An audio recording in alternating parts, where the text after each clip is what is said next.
ആമൻ വേദഭാഗത്തിലേക്ക് കടന്നു വരാം. 102 സങ്കീർത്തനമാണല്ലോ. അവൻ അതിൻ്റെ ഹെഡിങ്ങിൽ ഇങ്ങനെ കാണുന്നു: അവൻ അരിഷ്ടൻ്റെ പ്രാർത്ഥന അവൻ ക്ഷീണിച്ച് യഹോവയുടെ മുൻപാകെ തൻ്റെ സങ്കടത്തെ പകരുമ്പോൾ കഴിച്ചത്. ഈ സങ്കീർത്തനത്തിൻ്റെ പശ്ചാത്തലം എന്താണെന്ന് അതിൻ്റെ ഹെഡിങ്ങിൽ നിന്ന് തന്നെ നമുക്ക് മനസ്സിലാകും. അരിഷ്ടൻ എന്ന് പറഞ്ഞാൽ അഫ്ലിക്റ്റഡ്, സഫറിങ് അനുഭവിക്കുന്നൊരു വ്യക്തി, കഷ്ടത അനുഭവിക്കുന്നൊരു വ്യക്തി എന്നാണ് അതിൻ്റെ അർത്ഥം. സ്തോത്രം. അപ്പോൾ നമ്മൾ ഈ വായിച്ച 11 വാക്യങ്ങൾക്കുള്ളിൽ തന്നെ ഒത്തിരി കഷ്ടതയുടെ വാക്യങ്ങൾ നമ്മൾ കണ്ടു. ആമൻ സ്തോത്രം. അസ്ഥിയോട് പറ്റിയിരിക്കുന്ന അവസ്ഥ. ആമൻ സ്തോത്രം. നാളുകൾ പുക പോലെ കഴിഞ്ഞു പോകുന്നു. അസ്ഥികൾ തീക്കൊള്ളി പോലെ വെന്തിരിക്കുന്നു. ഹൃദയം അരിഞ്ഞ പുല്ലുപോലെ ഉണങ്ങിയിരിക്കുന്നു. ഭക്ഷണം കഴിപ്പാൻ മറന്നു പോകുന്നു. ആമൻ സ്തോത്രം. ഭക്ഷണം കഴിപ്പാൻ മറന്നു പോകുന്നു. ഞരക്കത്തിൻ്റെ ഒച്ച നിമിത്തം അസ്ഥികൾ മാംസത്തോട്. ഒരു മനുഷ്യൻ്റെ അതിതീവ്രമായ കഷ്ടതയുടെ വേദനയുടെ പശ്ചാത്തലത്തിൽ താൻ പാടുന്ന പാട്ടാണ് ആമൻ ഈ സങ്കീർത്തനത്തിൽ. ആമൻ നമുക്കതിൻ്റെ 10 വരെയുള്ള വാക്യങ്ങളിൽ, 11 വരെയുള്ള വാക്യങ്ങളിൽ ആ വാക്യങ്ങളെല്ലാം കണ്ടോ? തനിച്ചിരിക്കുന്ന മൂങ്ങ പോലെ, ശൂന്യസ്ഥലത്തെ മൂങ്ങ പോലെ ഇരിക്കുന്നു. വീട്ടിൻ മുകളിൽ തനിച്ചിരിക്കുന്ന കുരുകിൽ പോലെ ആകുന്നു. മരുഭൂമിയിലെ വേഴാമ്പൽ എന്ന് വെച്ച് കഴിഞ്ഞാൽ കഷ്ടത അതിൻ്റെ അതിതീവ്രതയിൽ അനുഭവിക്കുന്ന ഒരു വ്യക്തിയുടെ അവസ്ഥയാണ്. പക്ഷെ ആ പശ്ചാത്തലത്തിൽ ഇത് ആരാണെന്ന് പറയുന്നില്ല. വേദപണ്ഡിതാക്കൾ പറയുന്നുണ്ട് ദാവീദാകാം, അല്ലെങ്കിൽ മറ്റൊരു വ്യക്തിയാകാം. രാജ്യം വളരെ പ്രതിസന്ധിയിലൂടെ കടന്നുപോയപ്പോൾ ഹൃദയംഗമായി ദൈവത്തോട് പ്രാർത്ഥിക്കുന്ന ഒരു ഭക്തൻ്റെ പ്രാർത്ഥനയാകാം എന്നൊക്കെ പറയുന്നുണ്ടെങ്കിലും ഇതിന് പ്രാവചനികമായി യേശു കർത്താവിൻ്റെ ഗെത്സമനയിലെ പ്രാർത്ഥനയോട് സാമ്യമുണ്ട്.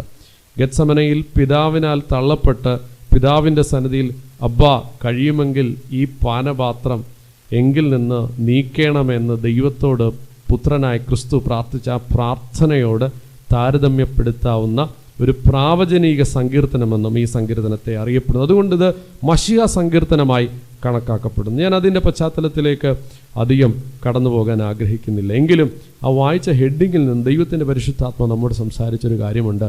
ഏത് കഷ്ടതയുടെ നടുവിലും അത് ആരോട് പങ്കുവെക്കാം? ദൈവത്തിന് സ്തോത്രം ചെയ്യാമോ? യഹോവയുടെ മുൻപാകെ സങ്കടം പകരുമ്പോൾ. ഹല്ലേലൂയ. ചമച്ച ഒരു സങ്കീർത്തനമാണ്. ഇന്ന് പകലിൽ ഞാനും നിങ്ങളും കടന്നു പോകുന്ന കഷ്ടത എന്താണെന്നും അതിൻ്റെ ആഴം എന്താണെന്നും അതിൻ്റെ വേദന എന്താണെന്നും അതിൻ്റെ തീവ്രത എന്താണെന്നും അടുത്തിരിക്കുന്നവരോ ഭവനത്തിനകത്തുള്ളവരോ കൂടെ നടക്കുന്നവരോ നമ്മെ അറിയുന്നവരോ ഒന്നും തിരിച്ചറിയണമെന്നില്ല. എന്നാൽ അറിയുന്ന ഒരു ദൈവത്തിൻ്റെ സന്നിധിയിലാണ് ഇന്ന് പകൽ ഞാനും നിങ്ങളും കടന്നു വന്നിരിക്കുന്നത്. അങ്ങനെയെങ്കിൽ ഹല്ലേലൂയ, ആമേൻ, നമ്മുടെ അവസ്ഥകളെ മാറ്റുന്ന ഒരു ദൈവമുണ്ട്, പണിയുന്ന ഒരു ദൈവമുണ്ട്, വ്യത്യാസം തരുന്ന ഒരു ദൈവമുണ്ട്. ഹല്ലേലൂയ, ആമേൻ. പ്രാർത്ഥനയുടെ 5 തലങ്ങൾ 1ഉം 2ഉം വാക്യത്തിൽ നമുക്ക് കാണുവാൻ സാധിക്കുന്നു. ആമേൻ. 1ാമത്തെ വാക്യം ഒന്ന് വായിക്കാമോ?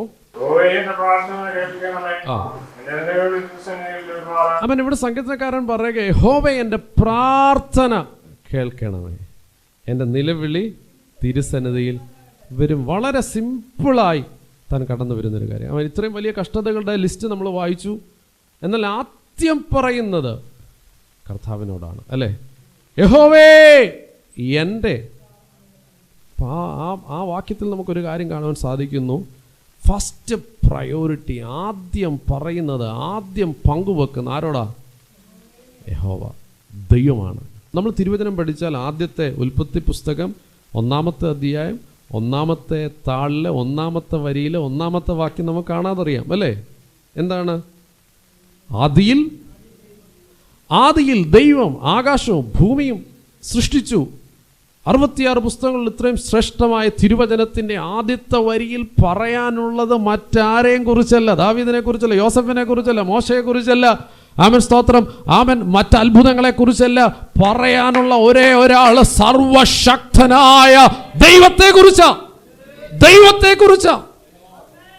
അങ്ങനെയെങ്കിൽ ഇന്ന് പകലിൽ ഞാൻ ആത്മാവിൽ പറയാം, നമ്മുടെ കഷ്ടതയെല്ലാം പുറകിലേക്ക് എറിഞ്ഞിട്ട്, നമ്മുടെ ഭാരമെല്ലാം മാറ്റിവെച്ചിട്ട്, നമ്മുടെ അവസ്ഥകളെല്ലാം പുറകിലേക്ക് തള്ളിയിട്ട്, ആദ്യം കാണേണ്ട വ്യക്തി, ആദ്യം കൺസൾട്ട് ചെയ്യേണ്ട വ്യക്തി, ആദ്യം പറയേണ്ട വ്യക്തി, ആദ്യം ഉയർത്തേണ്ട വ്യക്തി, അത് മറ്റാരുമല്ല, നമ്മെ ഉരുവാക്കിയ നമ്മുടെ ദൈവമത്രേ.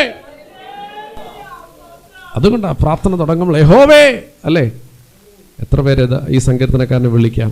പക്ഷെ പങ്കുവെക്കുന്നത് ദൈവത്തെക്കുറിച്ച്. ഞാൻ പറഞ്ഞല്ലോ, ആ പുസ്തകത്തിന്റെ ആദ്യത്തെ വരിയിൽ ആദ്യം പറയുന്ന ആരെക്കുറിച്ചാണ്? ദൈവത്തെക്കുറിച്ച്. അവൻ ഉൽപ്പത്തി പുസ്തകത്തിൽ, ഞാൻ ആ ഭാഗത്ത് ചില ചിന്തകൾ പറഞ്ഞ് ഇങ്ങോട്ട് മടങ്ങി വരാം. അവൻ സ്തോത്രം. സൃഷ്ടിപ്പിൽ പറയുമ്പോഴാണ് ആദ്യം ദൈവം ആദിയിൽ ആകാശവും ഭൂമിയും സൃഷ്ടിച്ചു. പിന്നീട് ഞാൻ പറഞ്ഞ കാര്യം, പക്ഷേ എന്നാൽ ആദ്യം സൃഷ്ടിച്ചത് മനുഷ്യനെയാണോ? അല്ല. അയ്യോ, അതെന്ത് പറ്റി? മനുഷ്യനെ എപ്പോഴാണ് സൃഷ്ടിച്ചത്? ഏറ്റവും ഒടുവിലാണ് സൃഷ്ടിച്ചത്. ആദ്യം ആകാശവും ഭൂമിയും സൃഷ്ടിച്ചു, സൂര്യചന്ദ്രാദികളെ സൃഷ്ടിച്ചു, പകൽ രാത്രി വേർതിരിച്ചു, വെള്ളങ്ങളെ വേർതിരിച്ചു, സമുദ്രത്തിലുള്ള ജലജാലങ്ങളെ സൃഷ്ടിച്ചു, പർവ്വജാതികളെ സൃഷ്ടിച്ചു, വൃക്ഷലതാദികളെ സൃഷ്ടിച്ചു, അല്ലേ? ഇങ്ങനെയൊക്കെ വന്ന 6ാമത്തെ ദിവസമാണ് മനുഷ്യൻ മാത്രം ലാസ്റ്റായിപ്പോയി എന്ന് വേണമെങ്കിൽ നമുക്ക് ചിന്തിക്കാം, അല്ലേ? പക്ഷെ മനുഷ്യനെ സൃഷ്ടിച്ച് തൊട്ടടുത്ത ദിവസം ദൈവം എന്ത് ചെയ്തു? റെസ്റ്റ് എടുത്തു. കാരണം അത്രയും വലിയ പണിയാ ചിരിക്കുന്നത്, അല്ലേ? റെസ്റ്റ് എടുത്തു, ശബത്താചരിച്ചു, അല്ലേ? ദൈവ സ്വസ്ഥതയ്ക്കായിട്ട് വേർതിരിച്ചു. എന്താ കാര്യം? തൊട്ടടുത്ത ദിവസം 7ാമത്തെ ദിവസം മനുഷ്യന്റെ ജീവിതത്തിലെ 1ാമത്തെ ദിവസമാണ്. ഒന്ന് സ്വതം ചെയ്യാമോ? മനുഷ്യന്റെ ജീവിതം ആരംഭിക്കുന്ന 1ാമത്തെ ദിവസം ദൈവം ആഗ്രഹിച്ചത് ആരോടുകൂടെ ആയിരിക്കണം? ഒന്ന് ഉറക്കെ പറഞ്ഞേ, ആരോടുകൂടെ ആയിരിക്കണം? ദൈവത്തോട് കൂടെ ആയിരിക്കണം. എൻ്റെ ഹൃദയത്തിൽ വന്നൊരു ചിന്ത ഞാൻ പറയാം.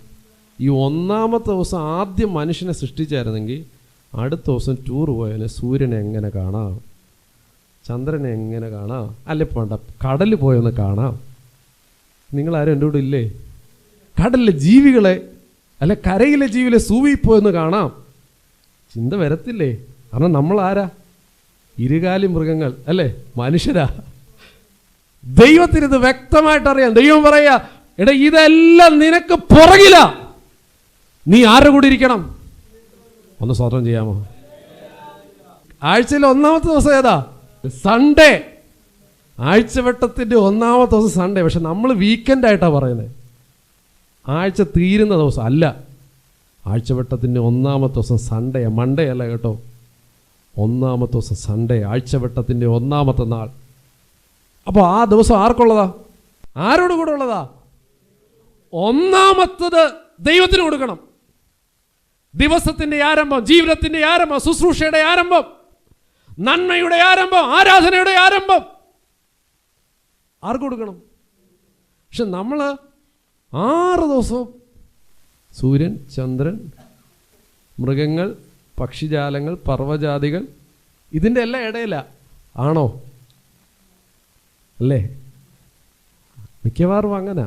അതെല്ലാം കഴിഞ്ഞ് ലാസ്റ്റിലൊരു സങ്കീർത്തനക്കാരൻ്റെ തെളിവിൽ നിന്നാണ് സംസാരിക്കുക. സങ്കീർത്തനക്കാരൻ പറയാം, യഹോവേ ദൈവമേ, യു ആർ ഫസ്റ്റ്. അങ്ങനെ നമ്മൾ പ്രയോറിറ്റി ക്രമീകരിച്ചാൽ ബാക്കിയുള്ളതെല്ലാം നമുക്ക് അത് സ്വന്തം ചെയ്യാമോ? അതുകൊണ്ട് കർത്താവ് പറഞ്ഞ്, നിങ്ങൾ എന്നോട് കൂടെ ഇരിപ്പിൻ. എന്നിട്ട് അവരോട് പറയുക, ഇതെല്ലാം നിങ്ങൾക്ക് വേണ്ടി സൃഷ്ടിച്ചതാ. ആമേൻ. മൃഗങ്ങൾ, പക്ഷിജാലങ്ങൾ, പർവ്വജാതികൾ, സമുദ്രം, ആകാശം, പകൽ, രാത്രി, വെള്ളങ്ങൾ, വെളിച്ചങ്ങൾ എല്ലാം നിങ്ങൾക്ക്. നിങ്ങൾ സകലത്തിന്റെ മേലും വാഴുവീൻ. ജീവിതത്തിന്റെ എല്ലാ മേഖലകളിലും if you put God first, നിങ്ങൾ ദൈവത്തെ ആദ്യം വെക്കുകയാണെങ്കിൽ അവസ്ഥകൾക്ക് വ്യതിയാനം വരും, വിടുതലുകൾ സംഭവിക്കും, ദൈവപ്രവർത്തികൾ വെളിപ്പെടും, മറുപടികൾ കൈത്തലത്തിൽ വെളിപ്പെടും. ഒരു ചിന്ത കൂടെ ചേർന്ന് പറയാം. യേശു കർത്താവിനെ പരീക്ഷിപ്പാൻ പിശാച് കൊണ്ടുപോയിട്ട് പറഞ്ഞ്, നീ എന്നെ ഒന്ന് വീണ് നമസ്കരിച്ചാൽ ഈ കാണുന്നതെല്ലാം, അല്ലേ? അങ്ങനല്ലേ പറഞ്ഞേ? ഒരു പരീക്ഷ. ആദ്യത്തെ വിശന്നു, ഈ കല്ലപ്പമായി തീരാൻ കൽപ്പിക്കാതെ നിനക്ക് ഭക്ഷിക്കുക. രണ്ടാമത്തെ പറയുക, നീ ഒന്ന് വീണ് നമസ്കരിച്ചാൽ മതി, ഇതെല്ലാം നിനക്ക്. എടാ മണ്ട പിശാചേ, ഇതെല്ലാം ആരുടെ? സൃഷ്ടിതാവാ ദൈവത്തിൻ്റെ അല്ലേ? പറയുന്നത് എന്തോ, നീ ഒന്ന് വീണ് നമസ്കരിച്ചാൽ ഇതാ ഇന്നത്തെ ലോകത്തിൻ്റെ തന്ത്രവും അല്ലേ? കമ്പനികളുടെ തന്ത്രം, ലോകത്തിൻ്റെ തന്ത്രം. നിങ്ങളെല്ലാം എൻ്റെ പുറവാ, ഞങ്ങളിത് തരാം. നമ്മളെ വലിച്ചെടുക്കുക, നമ്മൾ അറിയാതെ അതിൽ വീണു പോവുകയാണ്. പക്ഷെ ആത്മാവിൽ ദൈവത്തിൽ പറഞ്ഞു, അല്ല, ദൈവം ഇതല്ല എനിക്ക് വേണ്ടി മുന്നേ കരുതി വെച്ചിരിക്കുക. ഞാൻ എൻ്റെ ദൈവത്തെ നമസ്കരിക്കത്തുള്ളൂ, ഞാൻ എൻ്റെ ദൈവത്തെ ആരാധിക്കത്തുള്ളൂ. അവൻ അതാ വചനം പറയുന്നത്, മുമ്പേ അവന്റെ രാജ്യവും നീതിയും അന്വേഷിപ്പീൻ, അതോട് കൂടെ. ദൈവം ആ വാക്തത്വം വെച്ചേക്കുന്നത്, അത് ഫോളോ ചെയ്യുമെന്ന. പക്ഷെ നമ്മളിപ്പോൾ അതിനെ ഫോളോ ചെയ്യുക. അങ്ങനെ ആകരുത്. ഇവിടെ സങ്കീർത്തനക്കാരൻ പറയും, യഹോവേ എൻ്റെ പ്രാർത്ഥന. ഇതിനൊരു 5 പടികൾ ഈ പ്രാർത്ഥനയ്ക്കുണ്ട്. ആദ്യം പറയുക, എൻ്റെ പ്രാർത്ഥന ദൈവമേ കേൾക്കണമേ. അടുത്ത പദം വായിച്ചാട്ടെ, എൻ്റെ നിലവിളി തിരസന്നിധിയിൽ. എന്താണെന്നറിയാം അർത്ഥം? ആ പ്രാർത്ഥന എവിടെ എത്തണം? അപ്പൊ എത്താതെ പോകുന്ന പ്രാർത്ഥനകൾ ഉണ്ടെന്നല്ലേ അർത്ഥം? നമ്മൾ വന്നു ആരാധിച്ചു മടങ്ങി പോകുമ്പോൾ നമ്മൾ ഉറപ്പാക്കണം നമ്മുടെ പ്രാർത്ഥന എവിടെ ചെന്നെന്ന്. തിരുസന്നിധിയിൽ ചെല്ലണം. ഞാനിതിനെ ഇങ്ങനെ ചിന്തിച്ചപ്പോൾ എൻ്റെ ഹൃദയത്തിലേക്ക് വന്ന ഒരു ഉപമ ഞാൻ ചേർത്ത് പറയാം. ഒരു കൊട്ടാരത്തിനകത്തേക്ക് രാജാവിനെ കാണാൻ പോകുന്ന ഒരു വ്യക്തിയായിട്ട് ചിന്തിക്കുക. ആദ്യം എവിടെ ചെല്ലുക? കൊട്ടാരത്തിൻ്റെ ഗേറ്റിൻ്റെ മുന്നിൽ ചെല്ലുക. അവിടെ ചെല്ലുമ്പോൾ ആരുണ്ട്? കാവൽക്കാരനുണ്ട്. കാവൽക്കാരനോട് പറയാം, ഞാൻ രാജാവിനെ കാണാൻ വന്നു. ഇതുപോലെയാണ് ഫസ്റ്റ് പ്രാർത്ഥന, ഒന്നാമത്തെ തല. എൻ്റെ പ്രാർത്ഥന കേൾക്കണമേ. ഇത് സെക്യൂരിറ്റിക്കാരനോട് പറയുമ്പോൾ സെക്യൂരിറ്റിക്കാരൻ അകത്ത് ചെന്ന് രാജാവിനോട് പെർമിഷൻ ചോദിച്ചിട്ട് ഗേറ്റ് തുറക്കും. അപ്പോൾ ഈ വ്യക്തി എങ്ങോട്ട് ചെല്ലും? അതുപോലെ ഇവിടെ സങ്കീർത്തനൊക്കെ പറയാം, എൻ്റെ പ്രാർത്ഥന വെളിയിൽ നിന്നാൽ പോരാ, എവിടേക്ക് വരണം? ദൈവത്തിൻ്റെ രണ്ടാമത്തെ തലമ. ഇന്ന് പകലിൽ ദൈവത്തിൻ്റെ പരിശുദ്ധാത്മാവ് എന്നോടും നിങ്ങളോടും പറയാം, നമ്മുടെ പ്രാർത്ഥനകൾ അവിടെ ഇവിടെ നിന്നാൽ പോരാ. ആമൻ, അത് ദൈവ സന്നിധിയിലേക്ക് പ്രവേശിക്കണം. ഒന്ന് സ്തോത്രം ചെയ്യാമോ? ആമൻ. മറുപടിയില്ലാത്ത പ്രാർത്ഥനകളായി തീരാനല്ല, ദൈവ സന്നിധിയിലേക്ക് പ്രവേശിക്കണം. അടുത്ത വാക്യം വായിച്ചോട്ടെ. ആമൻ, നിന്റെ മുഖം എനിക്ക് മറക്കരുത്. ഈ രാജസന്നിധിയിലേക്ക് പ്രവേശിച്ച ഒരു വ്യക്തിക്ക് നേരെ രാജാവിനെ കാണാൻ പറ്റണമെന്നില്ല. പഴയ കാലം പറ്റുമോ? രാജാവ് ചിലപ്പോൾ അന്തപുരത്തിലായിരിക്കും, അല്ലെങ്കിൽ തിരശ്ശീലയ്ക്കകത്തായിരിക്കും അല്ലേ? രാജാവ് അവിടുന്ന് പുറത്തേക്ക് വന്ന രാജസിംഹാസനത്തിൽ ഇരിക്കുമ്പോഴാ ചെല്ലുന്ന വ്യക്തിക്ക് എന്ത് കാണാൻ സാധിക്കുന്നത്? മുഖം. ഇതുപോലെ പ്രാർത്ഥന വെളിയിൽ നിന്നാ പോരാ, ദൈവസന്നിധിയിലേക്ക് ചെന്ന് അടുത്ത തലമാ. സങ്കീർത്തനക്കാരൻ പറയാ, നിന്റെ മുഖം എനിക്ക് മറക്കരുത്, എനിക്കൊന്ന് കാണണം. ഇന്ന് പകൽ എത്ര പേര് ആഗ്രഹിക്കുന്നു? നമ്മളൊക്കെ, ഞാൻ ഉൾപ്പെടെ, പ്രാർത്ഥനയുടെ ഒന്നാമത്തെ തലത്തിൽ നിന്നുകൊണ്ട് നമ്മൾ സാറ്റിസ്ഫൈഡാ. ഇത്രയും മതി, അല്ലെങ്കിൽ എല്ലാമായി. അല്ല, ഇത് തിരുസന്നിധിയിലേക്ക് പ്രവേശിക്കണം. തിരുസന്നിധിയിലേക്ക് പ്രവേശിച്ച് അവിടെ നിൽക്കാനല്ല, എനിക്ക് ആ രാജാവിന്റെ മുഖമൊന്ന് കാണണം. മുഖം മറക്കരുത്. അടുത്ത കാര്യം എന്താ പറയുന്നത്? മുഖം കണ്ടാൽ മാത്രം പോരാ, പിന്നീട് ഞാൻ പറയുന്ന കാര്യങ്ങൾക്ക് നീ ചെവി കണ്ടോ. സ്തോത്രം. അടുത്ത പദം കൂടെ വായിച്ചാട്ടെ.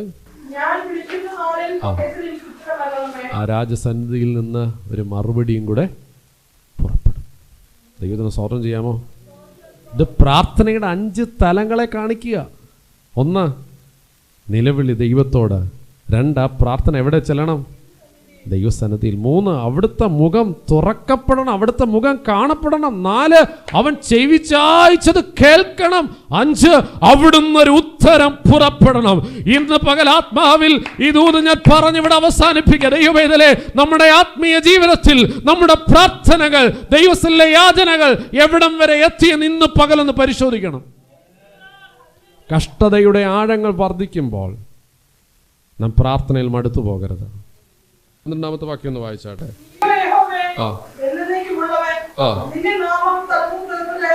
അവൻ സങ്കീർത്തനക്കാരൻ പറയുക, എൻ്റെ എന്ന് പറയുന്ന ഒത്തിരി കാര്യമാണ്. എൻ്റെ അസ്ഥി, എൻ്റെ ക്രോധം, എൻ്റെ അവസ്ഥ, എൻ്റെ നാളുകൾ, എൻ്റെ ഹൃദയം തുടങ്ങി ഒത്തിരി കാര്യങ്ങൾ പറയുന്നുണ്ട്. എന്നാൽ ദൈവത്തെക്കുറിച്ച് പറയുമ്പോൾ പറയാം, നീയോ യഹോവേ, നീ എന്നേക്കുമുള്ളവൻ, നിന്റെ തലമുറ, നിന്റെ നാമം തലമുറ തലമുറയായി നിലനിൽക്കുന്നു. ഹല്ലേലൂയ, ആമേൻ. ദൈവത്തെ നോക്കി ഇറങ്ങുന്ന ദൈവ പൈതലേ, ദൈവത്തിങ്കിലേക്ക് പ്രയോറിറ്റി മാറ്റി കേന്ദ്രീകരിക്കുന്ന ദൈവ പൈതലേ, ആ ദൈവം നമ്മെ ഒരു നാളും കൈവിടത്തില്ല, കൈവിടത്തില്ല, കൈവിടത്തില്ല. ഇന്ന് പകലിൽ ഈ സങ്കീർത്തന ഭാഗത്തെ ഞാൻ ഇവിടെ അവസാനിപ്പിക്കുമ്പോൾ ഒരു കാര്യം ഓർക്കുക, ഹല്ലേലൂയ, ആമേൻ. ദൈവത്തിന് ഫസ്റ്റ് പ്രയോറിറ്റി കൊടുത്താൽ, ഈ ഭാഗം ഇങ്ങനെ ധ്യാനിച്ചപ്പോൾ എൻ്റെ മനസ്സിലേക്ക് ഓടി വന്ന ഒരു ക്യാരക്ടറാണ് യോന. ഞാൻ ആ ഭാഗം ഇങ്ങനെ ധ്യാനിപ്പാനിടയായി. യോനയുടെ പുസ്തകത്തിൽ നാം പഠിക്കുമ്പോൾ 2-ാമത്തെ അധ്യായത്തിൽ ഇങ്ങനെ എഴുതിയിരിക്കുക, യോന മത്സ്യത്തിന്റെ വയറ്റിൽ വെച്ച് പ്രാർത്ഥിച്ചു എന്ന്. ഒന്ന് വായിക്കാമോ യോനയുടെ പുസ്തകം 2-ന്റെ 1-ാമത്തെ വാക്യം.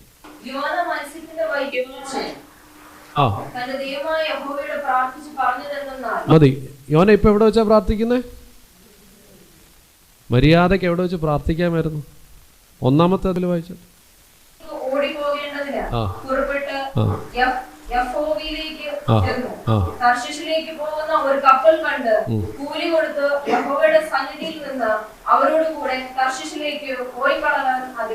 നോക്കണമേ, പൈസ കൊടുത്തിട്ട് ദൈവത്തിന്റെ സന്നിധിയിൽ നിന്ന് ഓടിപ്പോയി. ചിലരൊക്കെ ചുമ്മാ അങ്ങ് ഇറങ്ങി പോത്തേ ഉള്ളൂ. ഒരാളിവിടെ എന്ത് ചെയ്തു?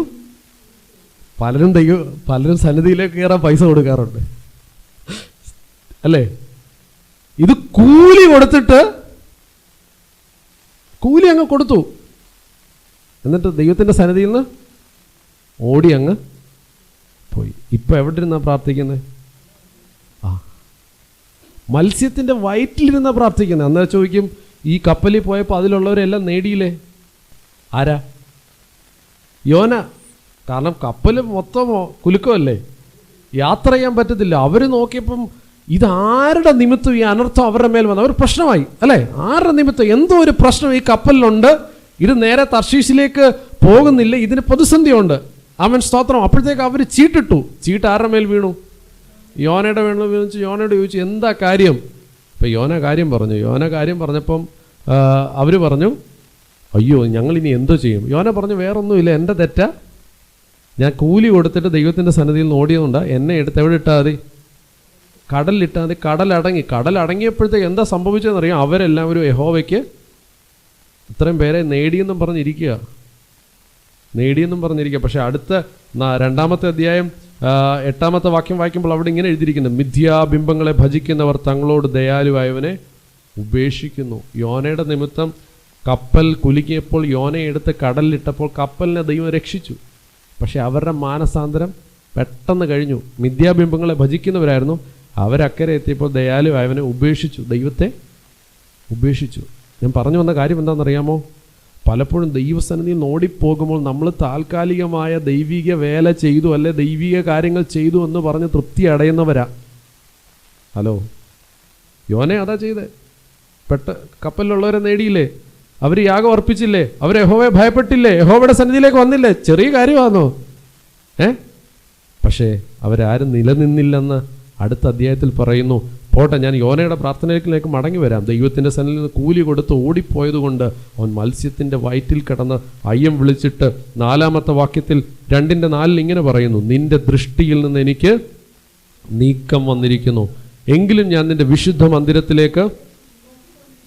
കണ്ടോ, യോന പറയുക, ഇപ്പം എവിടെ? മത്സ്യത്തിൻ്റെ അവിടെ നിന്നുകൊണ്ട് എന്തോ നോക്കുന്നത്? വിശുദ്ധ. കണ്ടോ അവസ്ഥ പോയത്? കണ്ടോ, മത്സ്യത്തിൻ്റെ വയറ്റിൽ കിടന്ന് എങ്ങോട്ടാ നോക്കുന്നത്? വിശുദ്ധ. ഇച്ചിരി പാടാ കാണാൻ. മര്യാദയ്ക്ക് ദൈവസന്നിധി നിന്നവനാ. അവിടുന്ന് കൂലി കൊടുത്തിട്ട് ഓടിപ്പോയപ്പോഴത്തേക്ക് താൻ തിരിച്ചറിഞ്ഞു, നിന്റെ ദൃഷ്ടിയിൽ നിന്ന് ഞാൻ മാറിപ്പോയി, എനിക്ക് നീക്കം വന്നിരിക്കുന്നു. ഇന്ന് പകലിൽ ദൈവത്തിൻ്റെ പരിശുദ്ധാത്മ നമ്മെ ഓർപ്പിക്കുക, നാം ഇപ്പോഴും ദൈവത്തിൻ്റെ റഡാറിനകത്താണോ എന്ന് നമ്മളെ തന്നെ പരിശോധിക്കണം. അവിടുന്ന് നമ്മൾ മാറിപ്പോയാൽ വിശുദ്ധ മന്ദിരം നമുക്ക് അകലെയായിരിക്കും, പ്രാർത്ഥന നമുക്ക് അകലെയായിരിക്കും, ദൈവസാന്നിധ്യം നമുക്ക് അകലെയായിരിക്കും. നമുക്ക് പെട്ടെന്ന് അതിലേക്ക് എത്തിച്ചേരാൻ കഴിയത്തില്ല. പലപ്പോഴും ഞാനും നിങ്ങളും തിരിച്ചറിയുന്നില്ല, ഞാനും നിങ്ങളും പ്രാർത്ഥനയുടെ ആത്മാവിൽ നിന്ന് മാറിപ്പോകുന്നുണ്ടോ എന്ന്. സങ്കീർത്തനക്കാരൻ പറയും, യഹോവേ എൻ്റെ പ്രാർത്ഥന കേൾക്കണമേ, എൻ്റെ നിലവിളി തിരുസന്നിധിയിൽ വരുമാറാകട്ടെ. നമ്മുടെ പ്രാർത്ഥന തടയപ്പെടാതിരിക്കട്ടെ. നമ്മുടെ നിലവിളികൾ തിരുസന്നിധിയിൽ എത്തപ്പെടട്ടെ. അതിനായി നമ്മെ തന്നെ ഒരുക്കാം. ഈ വചനങ്ങളാൽ ദൈവം നമ്മെ അനുഗ്രഹിക്കട്ടെ.